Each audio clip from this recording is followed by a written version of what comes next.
There's something about living by the coast that feels freeing. I have definitely felt a change in my energy around creativity and the possibilities of what I can achieve.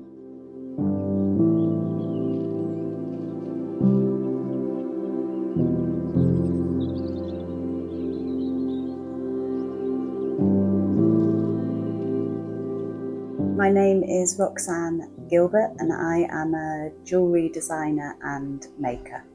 I am based down on the south coast of Cornwall in a place called Falmouth. We moved here about 2 years ago from London, me and my family. At the beginning of this year, I got the keys for a little shop on the high street down here in Falmouth. So me and my friend now have this beautiful space where we are able to exhibit and sell our jewellery, and also this brilliant workshop full of amazing tools and equipment and lots of space to work.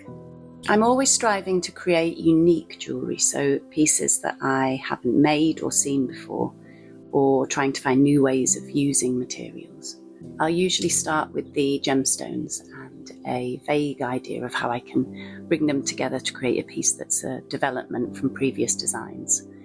I guess it's my instinct and personal style that will then inform the direction and composition and how I group all of the elements to create these clusters. I'll be taking into account any practical considerations regarding how a piece needs to function, so weight and size and scale. The collection started a few years ago with a lapis and gold ring that my husband had inherited from his mother. She spent time in Afghanistan and had collected some really beautiful lapis during her time there. It's such a gorgeous stone, so much history, and I just knew I really wanted to explore it more and use it in my work. It works so well with gold as well. I've gone on to incorporate other gemstones and pearls in these designs. I really enjoy creating new palettes using different coloured stones and metals. I like to create the illusion that the metal is an extension of the stones, so it's seamless and a part of the form rather than the main focus. I've made loads of spheres rings now for clients, so it's been really lovely to be translating this design into necklaces and earrings and to create a proper collection. The making process is quite labour intensive because although I use wax initially, the cluster forms can't be moulded. So they're too complex in the structure, there's too many undercuts and tight corners.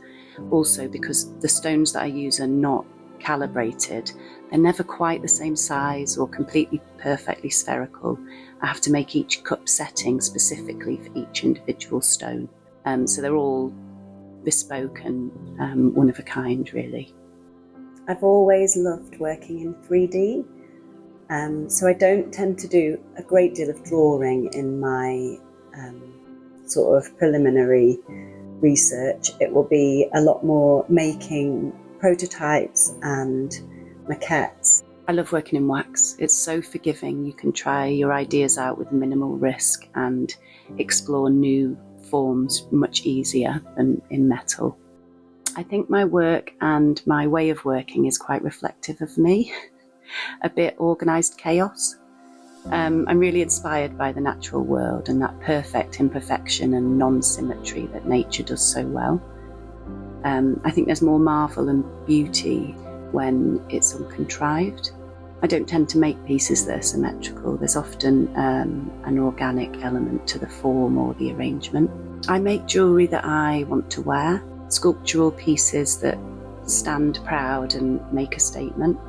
I want women and men to wear my creations and feel bolder and more powerful.